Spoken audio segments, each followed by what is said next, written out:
Okay, so the next thing I'm going to talk to you about is lighting for photographing your artwork. I would suggest taking your photographs outside in overcast lighting if it is available to you. So overcast, cloudy day where the clouds are covering the sun and diffusing the light so it's nicely evenly spread. This is great lighting for photographing your artwork. Otherwise, you can try taking some pictures in the shade, which is what I'm going to do today. This isn't ideal. It's not always the best for your contrast and colors in your artwork, but it's what I have to work with, so that's what I'm going to use today. You could try taking pictures in the classroom. Sometimes what happens is there's a combination of different kinds of light in the classroom, which makes the color cast in your artwork a little bit difficult to achieve accurately.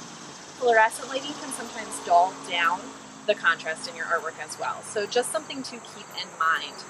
You could also take them up in the photo studio. If that's something you're interested in, you just need to set up a time with me outside of class time that we can work that out and make sure that the lab is available and that I can help you set up the lighting there. So that would be a more professional setup. That would be better for like really large works. Otherwise, I highly suggest just an overcast day.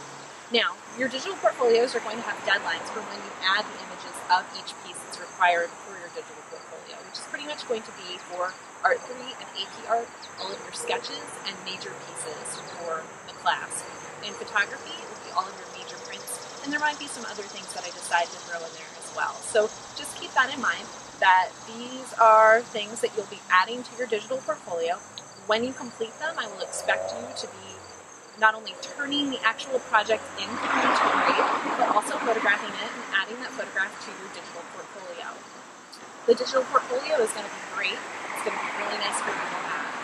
Now, when you're getting set up to take your photographs, if you have a smaller piece, here I have a smaller piece, it's not matted, this isn't a piece I would mat because it's on a panel, I need you to make sure that you bring a neutral colored piece of paper or mat board to put underneath that piece when you photograph it.